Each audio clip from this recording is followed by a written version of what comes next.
All right, it's April 18th now. All the plants are looking good. Of course, my 746 did a no-show on me. That figures. I don't know what happened there. So, yeah, everything's looking good. We've got true leaves starting to show up here on most of these plants now. We're getting a pretty good growth rate. A couple of those over there coming up a little funky. Not sure what the deal is there.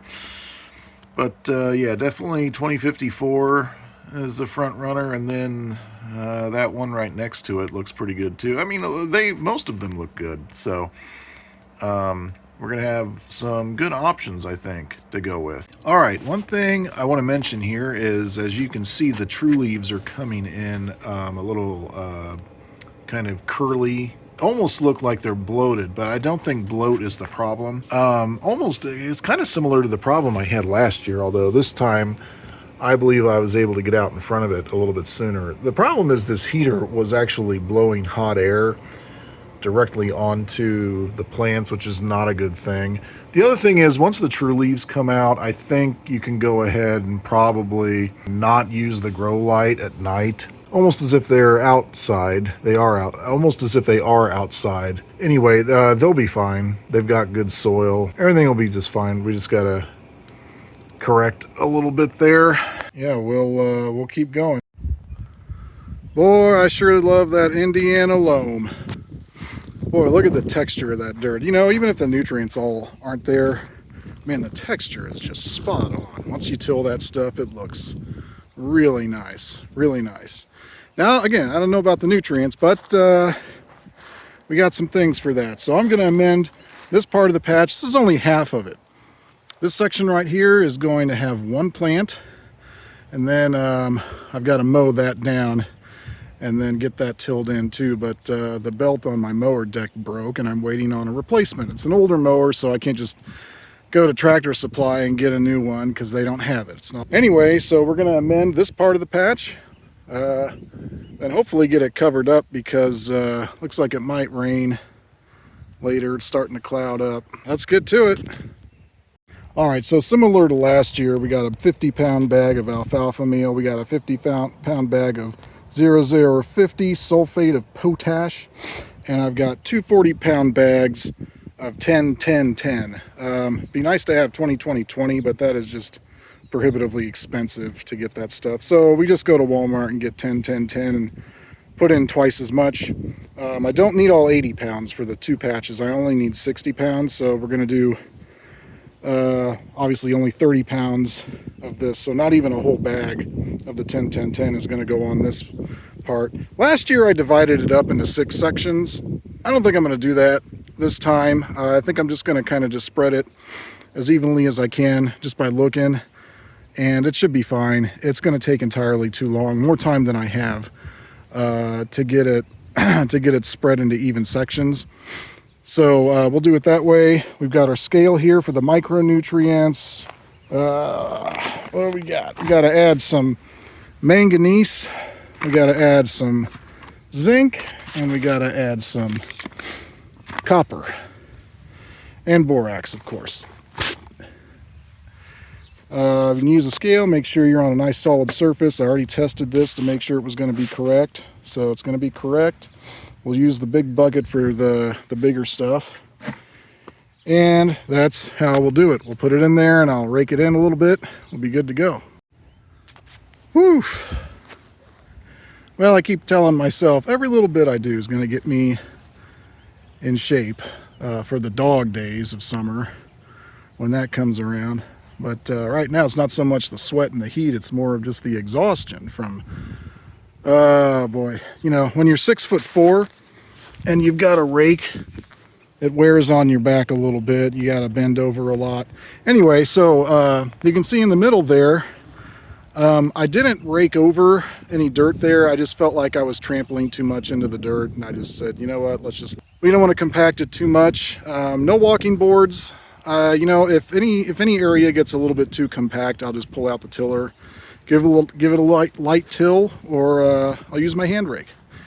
We'll take care of it, no problem. But well, yeah, I mean, what I did was I spread the mixture over, and then after that, just lightly rake the soil and not even use the tine side, use the other side like this.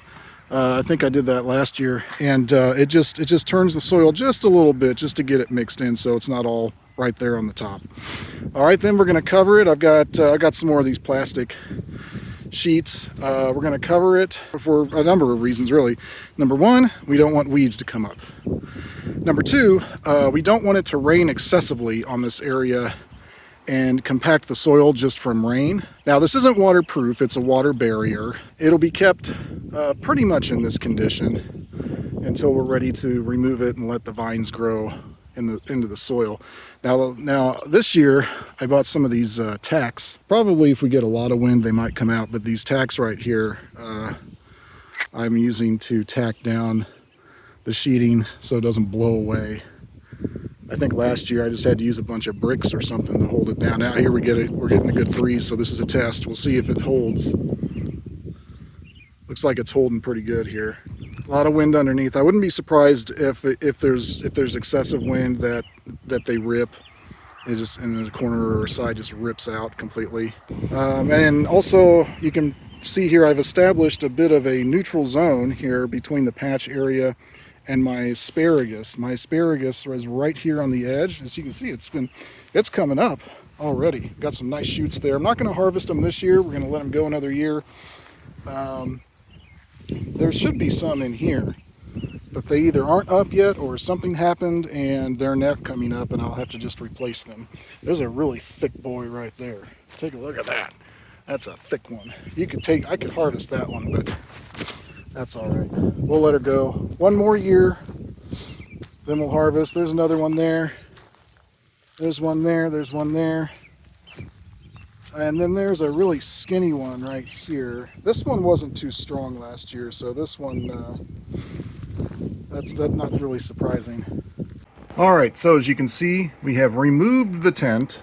It was basically creating a bit of just a dry heat dome over these things, and it was just, I feel like it was probably just too dry, plus the heater was just too close to them. As you can see, some of the leaves are coming in pretty crinkled up and stuff, but a lot of them are recovering now, so it's fine. I'm thinking about removing a few of these from the pack just because I don't think there's any way they're going to be in contention. So I think we'll probably, I mean, if we're just looking at this here, I think we can pretty much say 2144 Barren is out.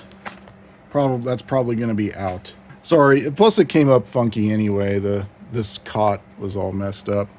This Friarmood this 1768 is probably out, and the Horde is probably out. The rest of these are still, I would say, in pretty decent contention. So we're going to spread these out a little bit and kind of just see what happens. This one's kind of, I don't know, but I'm going to spread these out, give them a little more room. And these three, I'm going to keep over here off to the side, because even if the plant doesn't make it, I can reuse that potting soil for probably something else. Flowers or something. Yeah, that's kind of what we're looking at right now. This is the 746 that finally came up, and I think it's going to catch up. So right now it's looking like what will probably end up happening out in the patch is I'll have the battle of the two 2054s on one side, and then on the other side we'll do 746. We're going to take the 1900 and something Friarmood out there. And then also maybe the Caspers here. I believe this is the Caspers. Yeah, 1935 Caspers. And then the Barker plant, which will be a pollinator. I believe it's this one. Yes, it's this one. So that's kind of the plan. And if the weather holds, I may be able to get these out actually a lot earlier than last year. And it'll be fine. The sooner I get them outside, probably the better. Into just normal sunlight. Yeah, the weather is looking good. All right, this is probably going to be the last video I do of the plants inside. I think we've about maxed out our potential here for growing them indoors, and it's gonna be time to move them outside. Hopefully maybe tomorrow or the next day. I won't have time to do it today, but hopefully we get it done. We get the rest of the patch prepared and get these guys outside and see who's going to grow us a big pumpkin this year. All right, it's transplant day. These guys are absolutely ready. So on this side, the west side, we're going to have Battle of the 2054s.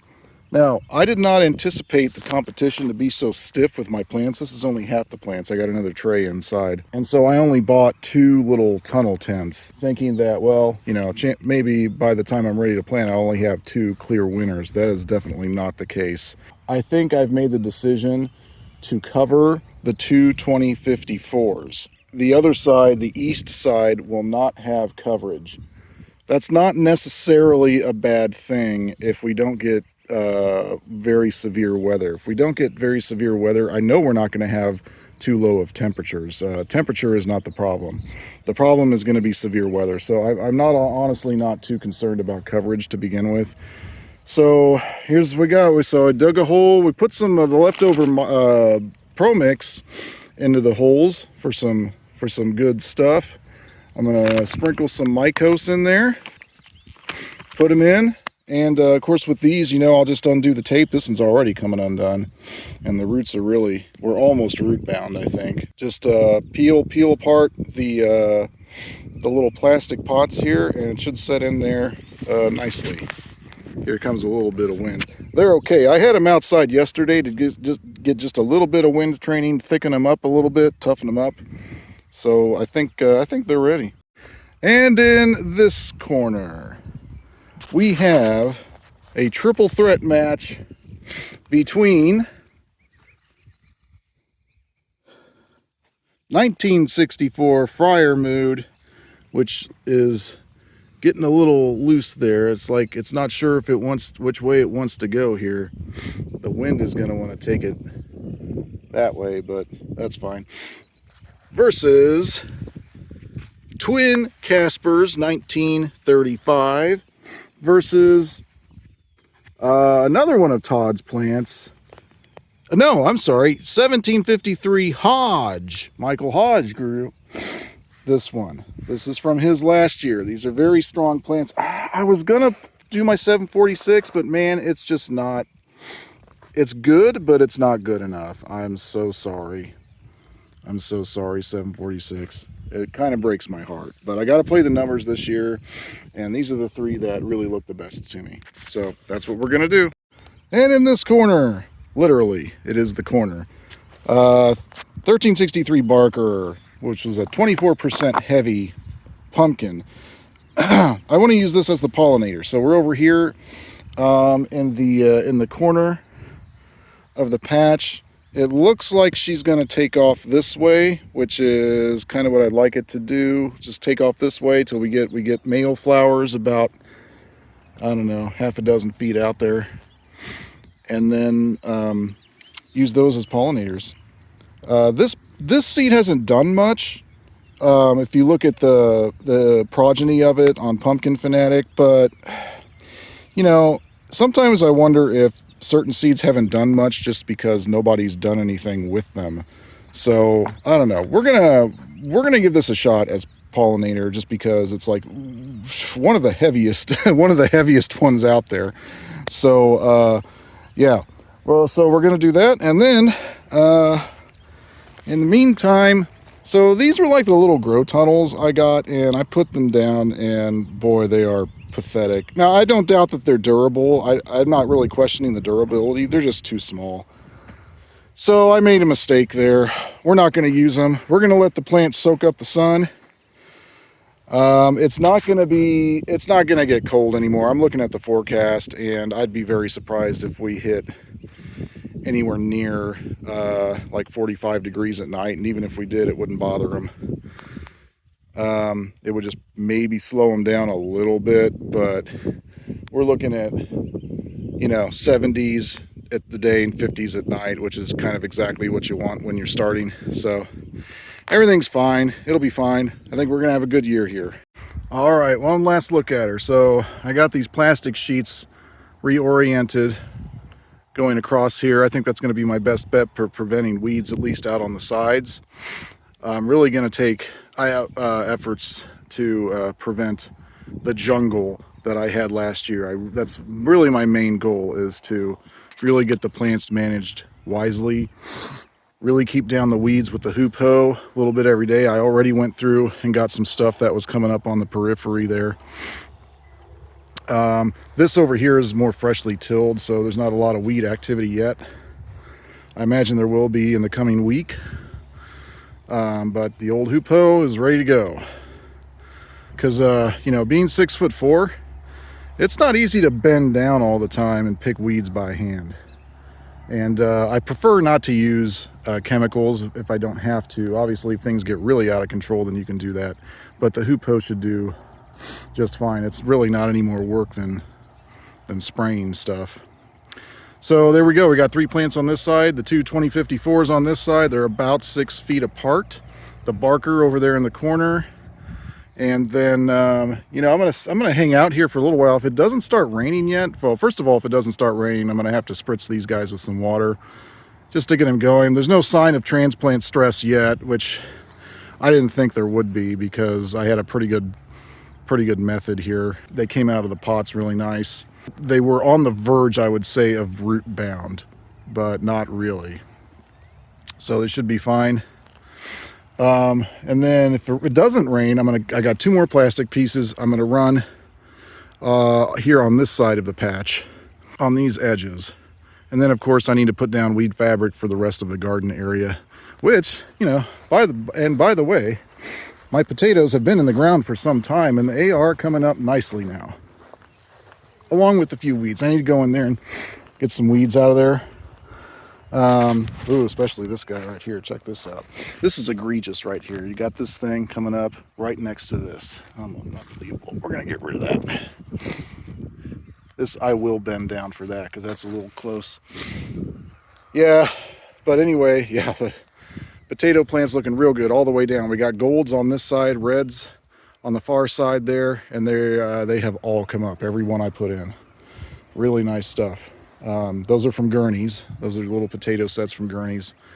You get them. You don't get very many, but most of them you can cut in half, and you know, so you get 2 for 1 there. But the way this weed fabric is down, I need to do this from about here all the way over to, I would say, right about here. There's a very I'd say about 1/3 of the garden is dedicated to just general vegetables. Another 1/3 is field pumpkin and watermelon, and then the rest of it is the giants. Actually, I would say the giants take up more than 1/3. But now I'm splitting hairs, so, and I'm rambling. So we're gonna go. And I think I'm gonna make this the last clip of the second video, Revenge of the Giant Pumpkin. Part 2. Hey, we'll come around for part 3 and see how these plants do.